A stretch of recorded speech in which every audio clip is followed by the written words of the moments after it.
Well, certainly it was a production that had a lot of some good stage combat opportunities in it. What we look for generally when we're looking at plays that have violence is for the violence to be really integrated into the characters and integrated into the story.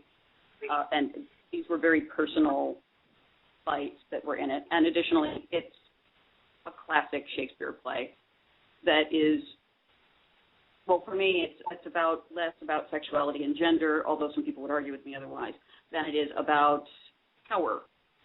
And certainly the gender comes into play with power. But power is such a universal theme, and Shakespeare writes characters that just transcend gender. Anybody can say those. Anybody can be those people, as long as they're a good actor. Some darn good actors. Precisely, and exactly, it's Julius Caesar is a great example of having, some of the absolute classic roles in theater that women hardly ever get to play. And so, it's as an actor, one of the things I love about with Blades Theater Company is that you get the chance to play roles nobody else is even going to look at you twice for. Yeah, if we could talk a little bit about the mission, because a lot of times when people here's a theater, a women's theater company who wants to do violent plays, it may not resonate with them. So is it the idea of getting choice roles that women wouldn't otherwise play? Is it breaking the gender barrier? What's really the mission behind the Babes with Blades Theater Company? Lee, can I start this one? Sure, go for it. Well, here's the thing. When it absolutely began, part of it was certainly opening people's eyes to the fact that women can play these roles.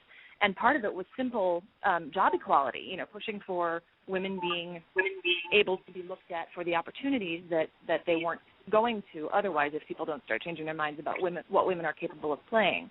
But there's also a larger sort of overarching discussion that the company has never, stood up and said, we are going to change the way the world looks at women, but we do kind of think that we might change the way some people do, as far as allowing women to fully participate in the entire breadth of human emotion and range of expression, meaning that, sometimes women can be driven to violence.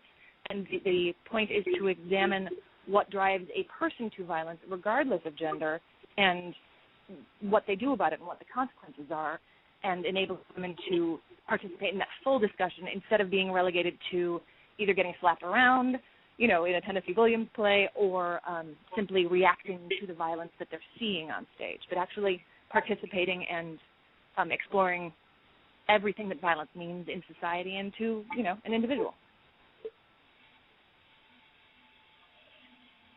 I haven't much to add to that. That's actually the reason.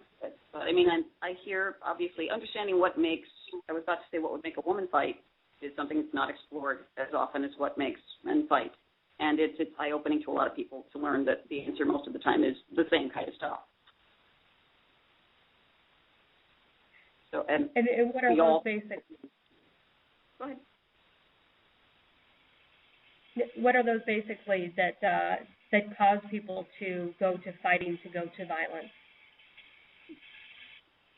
Well, it's not really basic. We fight, we become violent when words no longer work.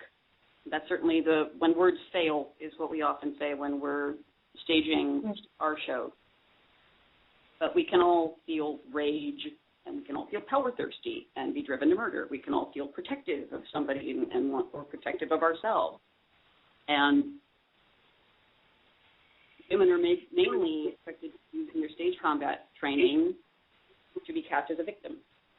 And there's a lot more to it than that. I can't even make a list because there are a ton of reasons why somebody would get violent.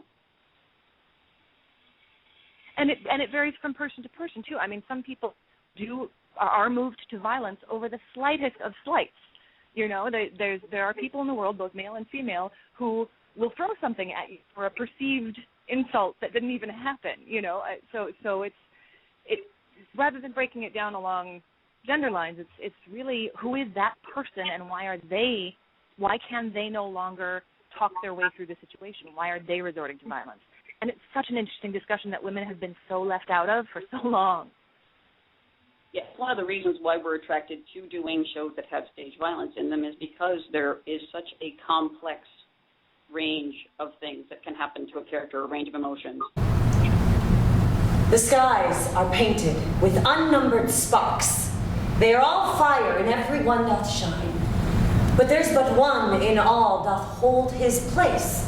So in the world, 'tis furnished well with men, and men are flesh and blood and apprehensive, yet I know one in the number that unassailable holds on his rank, unshaked of motion, and that I am he.